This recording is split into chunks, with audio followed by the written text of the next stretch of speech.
What's the maximum amount of money that you could actually make from one coaching client? What I can tell you is that I've worked with literally $1 million coaching clients. One client, over $1 million coaching contract. And I'm going to tell you exactly how I've done it in this video. First, who is a $1 million coaching client? A coaching client that could actually pay you as their coach $1 million for the coaching work that you provide. Well, it's not just anybody. In fact, the only coaching clients that are going to be worth that much to you, they're businesses. Businesses are the clients that have that kind of budget, so they could actually hire a coach or coaching organization for $1 million or more and have it be worth their while, and that they actually have the money that they could actually afford to pay that. And we're not talking about tiny little businesses like entrepreneurs, micro businesses. We're talking about public companies most of the time, large Fortune 100 organizations. Second, what do you need to provide to these businesses for it to be worth $1 million? Well, of course, you got to deliver the results. It can't just be a nice process. Coaches love their process. Businesses really don't care what your process is. I mean, they don't want it to be legal, but they don't care. They want to get the results, and if you can deliver those results, they will be willing to pay for them. And of course, it's got to be really valuable what you provide. If it's not valuable, they're not going to pay you for it. But ultimately, you've got to deliver real answers and real results, not just a nice process. And you can't just be like a really skilled coach with a lot of credentials. Now, I hate to just rely on just me or even my team of really great coaches to actually provide $1 million coaching to $1 million client. I want to make sure we have a strategy, a real process that's integrated with products. In this case, I like to use psychographic profiling tools, assessments, and survey tools so that we can ratify and verify our assumptions as coaches. The last thing $1 million client is going to be willing to put up with is that there are gray areas and there are some things where there's a lot of uncertainty and it's kind of vague and you're not really sure of what you're saying, or they don't know that they can absolutely believe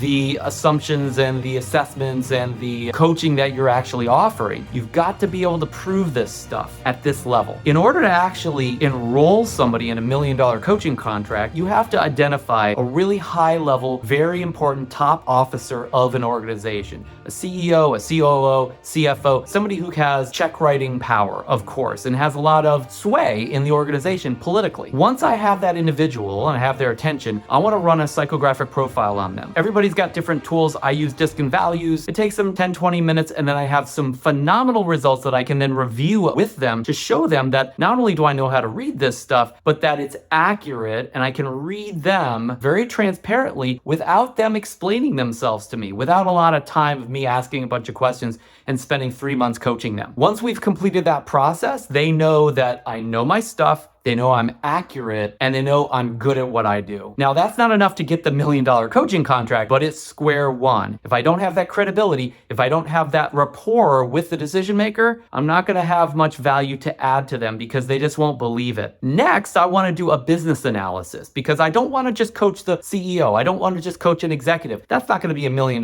contract, chances are, unless there's some big celebrity. I need to coach the entire business, or at least a large division in that business. And in order to assert myself into that role in an organization, I then want to move to doing a business analysis with that organization. Let's go to that training where I actually explain the process and why it's so critical to do it. Once you've done the one-on-one debrief, you don't really know exactly what to do yet. Just listening to one person answering questions doesn't necessarily guarantee that they're correct about what's happening in their business. Maybe they don't know. Maybe they're out of touch. Maybe they're not in the position to know. And so one of the possible pitches is, look, we're going to do a business analysis of this division or of your entire business. In order to do that, there's going to be two things we're going to do. Number one is I want to run DISC and values on your team because I want to know who's doing the work and what kind of people are they. And I'm going to know that from running that, you telling me their position, and then maybe I'll do a couple interviews. So I'm really taking the temperature and measuring the team. Who do we have here? Second thing I want to do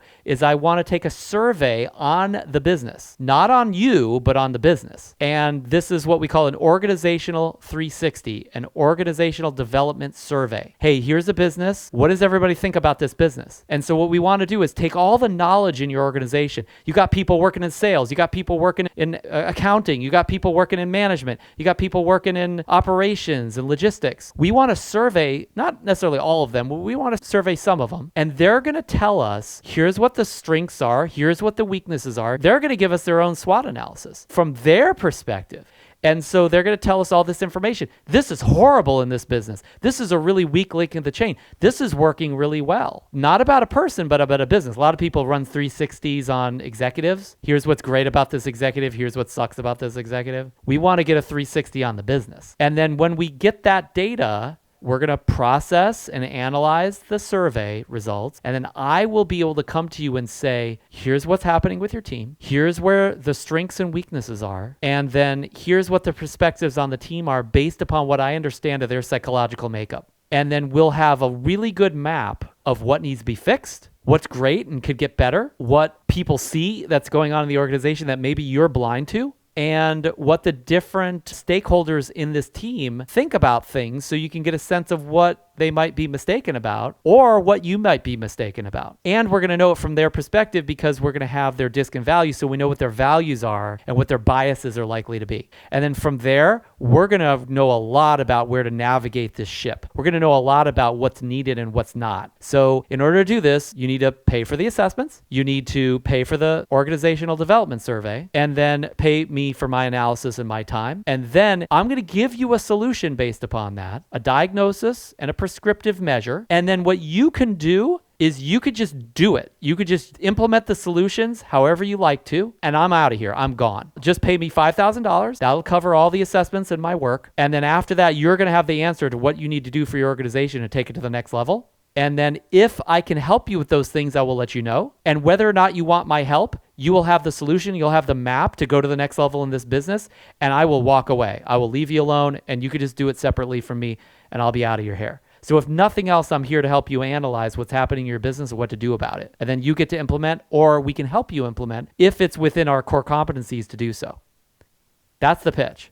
Now, this individual that I'm talking to, they've already run the assessments on themselves. I've already debriefed them on it. I've already asked them what they think. They already believe these assessments are accurate. They probably already pretty impressed by what we've done together. Now I'm just offering it to them at a higher level. The likelihood of them saying yes to that and paying for it is very high. We've done this with some of the biggest businesses on the planet. This is how we and our partners have gotten multiple millions of dollars in a coaching program contract that spans several years that we're paid to implement. This is the most expensive coaching on the planet that you could possibly offer.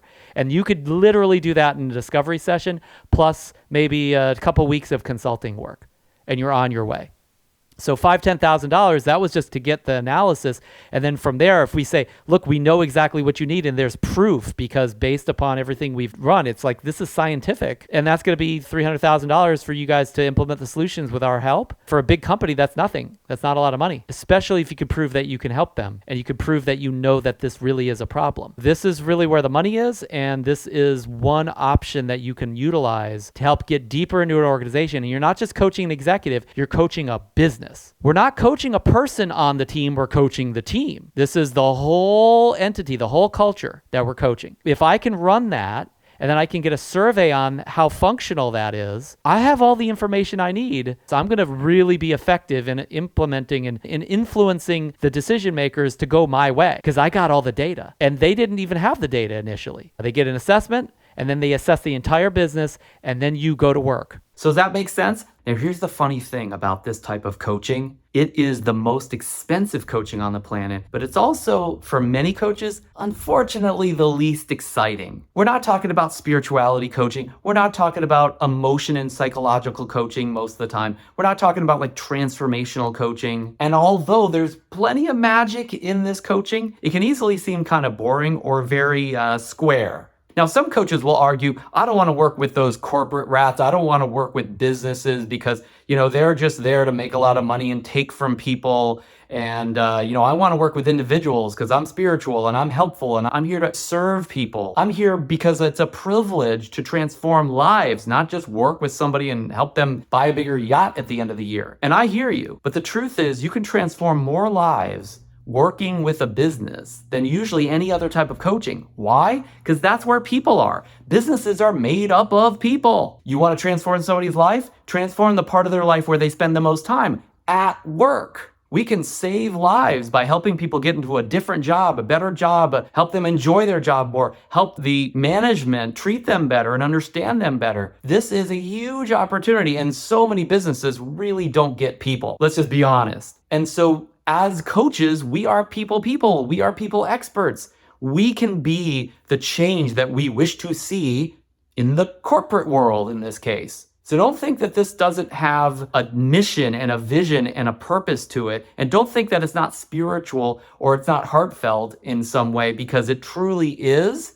It just may not look like that on the surface. So that's the reality of $1 million coaching client. You could literally be pulling in hundreds of thousands of dollars per client, per contract, per year, and then rinse and repeat and go further with them the more value that you add to those businesses. Not to mention, make a huge difference for the people that work inside of those businesses and the families that they touch. So if you want to learn more about how I use psychographic profiling tools, surveys, and assessments as a part of my coaching business and coaching practice, just click this video here, and I'm going to explain in even more detail the process that we use. And if this video was enlightening for you, please give us a thumbs up. And if you want to see more, just hit subscribe, hit the bell, and then we'll notify you next time we bring you a video, which should be in about a week or so. A million little rocks.